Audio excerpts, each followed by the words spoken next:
ئەمە ڕسق ئەوە نییە لە پێش چاوان بیتن، ڕسق بەرەکەتی خوایە.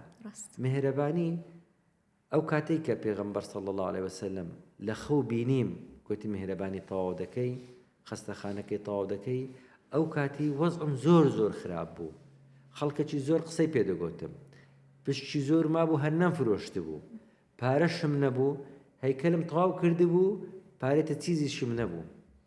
پێغەمبەر لە خەونمدا گوتی مهرەبانی تەواو دەکەی.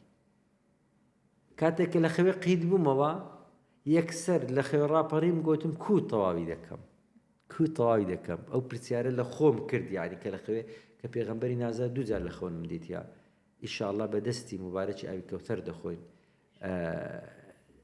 زۆر شەوقم هەیە لە بۆ زیارەتی قەبرەکەی و زۆر بەپەرۆشین بەدەستی نازداری ئاوی کەوتەر بخۆینەوە، خوای گەورە بە نەسیبی هەمووان بکە ئەوەی کە جێی لێمانە.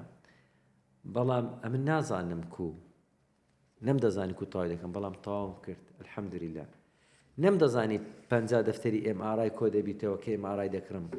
گوتمە دکتۆر زبێری ئەمن دێم عومرەی دەکەم، دوعای دەکەم خوای گەورە دڵەکان کەمەر چێژ بکاتن، پارە خێریەکانیان بینن، زەکاتەکانیان بینن، تاوەکو مسلمانان بەگشتی و مرۆڤایەتی هەر هەموو ئیستیفادەی لە مهرەبانی بکەن. چونکە مهرەبانیم لە بۆ بزنسی دروست نەکردیە، خۆم و ژیانمی بە قوربان دەکەم، چونکە مهرەبانی لەکنە من تێشوو قیامەتە.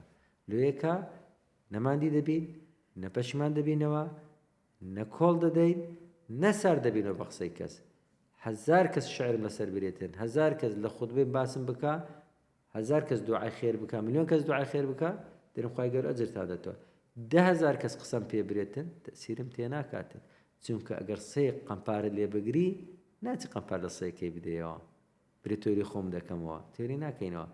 ڕقیبەکمان هەیە، خوای گەورەیە، خوای گەورەش دەزانیتن نیەتەکانی من چییە لە بۆ خزمەتکردنی مهرەبانی. میهرەبانی دڵسۆزی و لێزانی.